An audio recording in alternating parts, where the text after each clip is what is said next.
اجازت دے دو تو جملے حالات حاضرہ پہ پڑھنا چاہتا ہے. بھائی بل کی شک کیا ہے کہ توہین صحابہ کرنے والے پہ، توہین اہل بیت کرنے والے کو، اور توہین امہات المومنین کرنے والے کو عمر قید سزا. ٹھیک ہے، ہم آپ کے ساتھ ہیں، مگر دو جملوں کی وضاحت کروں. صحابی کون ہے اور دوسری بات توہین کیا ہے؟ بھئی صحابی کی تعریف جو سنی علماء نے کتابوں میں کی وہ یہ ہے کہ وہ بندہ جو نبی کے دور میں ہو اور اس کا خاتمہ بھی بالخیر ہو. اور آپ کی کتابیں کہتی ہیں کہ خاتمہ اس کا بالخیر جس پہ اللہ راضی، اللہ اس پہ راضی جس پہ رسول راضی، رسول اس پہ راضی جس پہ بطول راضی. تو پھر مان لو جو صحابی کی توہین کرے وہ لعنتی ہے، اور جو کسی پورے کو صحابی کرے وہ بھی لعنتی ہے.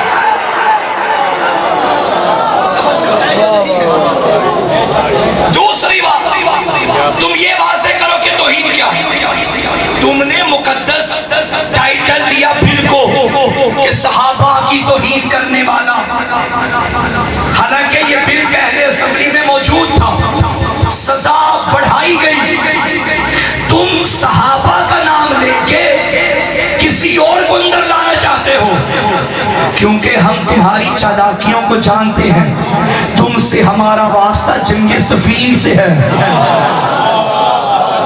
تم نے قرآن پیش کر کے علی سے توجہ ہٹائی تھی، اور اس مجمع میں کیمرے کی موجودگی میں سید زادہ پوری ذمہ داری سے کہہ رہا ہے ہم اس قرآن کو بھی نہیں مانتے جو علی سے دور کر دے. ہم اس قرآن کے قائل ہیں، اس قرآن کے قائل ہیں جو علی کے ساتھ ہے. کیوں؟ میرے نبی نے یہ نہیں فرمایا کہ حق وہاں ہے جہاں قرآن ہے، فرمایا حق وہاں ہے جہاں علی ہے. علی قرآن کے پیچھے نہیں، قرآن علی کے پیچھے ہے. توجہ ہے یہ نہیں؟ اور دوسری بات توہین کیا ہے اس کی وضاحت کرو. آج کی گفتگو میری ذرا مروجہ گفتگو سے ہٹ کے، توہین اگر حقائق بیان کرنا توہین ہے تو سن لو، یہ تمہارا بل، یہ ہمارے قدم یوں قدموں تلے مسلیں گے. حقیقت چھپانے سے چھپ نہیں سکتی. ہاں جہاں تک رہی بات گالیوں کی، ٹھیک ہے، ہمارا مذہب گالیوں کو مقدس سمجھتا ہی نہیں. گالی وہ دے جس کے پاس دلیل نہ ہو. گالیاں دینا کسی اور کے بڑے کی سنت ہے. ہم تو علی کے شیعہ ہیں، اور میرے مولا سجاد نے، میں گجرانوالہ کی سرزمین پہ اپنے مولا کا وہ خطبہ پڑھ چکا ہوں، میرے مولا نے یزید کے دربار میں علی علی کروا کے بتا دیا گالیاں دینے والے مر گئے. اسی ممبر میں، اسی ممبر کے سامنے علی کل بھی علی تھا، علی اب بھی علی ہے. مٹانے والے مٹ جائیں گے، علی زندہ رہے گا. توہین کا مطلب اگر حقیقت چھپانا ہے تو پھر تمہاری صحیح بھی غلط ہو جائیں گی، کیونکہ میری آدھی تشیع تمہاری صحیح کتابوں میں. پھر نکالو مولانا مودودی کو بھی قبر سے، نکالو امام بخاری اور امام مسلم کو، نکالو امام شافعی کو. اگر دل ہو تو میں امام شافعی کا عقیدہ پڑھوں سنی بھائیوں کے سامنے. یہ 4 مصرے امام شافعی کے مولا امیر کی زری پہ بھی لکھے، جو نجف اشرف جا چکے ہیں، جو جانا چاہتے ہیں، مولا کربلا کی، نجف کی سب کو زیارت نصیب فرمائے. اگر آپ نجف میں جائیں، مولا کی زری کے باہر جو دروازہ آتا ہے، دروازے کے رائٹ سائڈ پہ امام شافعی کے یہ 4 جملے لکھے ہوئے. سنی بھائیوں سے کہوں گا تمہیں دھوکے میں رکھا جا رہا ہے. پہلے اپنے بڑوں کا عقیدہ پڑھو کہ ان کے نزدیک علی کون ہے. امام شافعی نے کہا علی حبہ جنہ قسیم النار والجنہ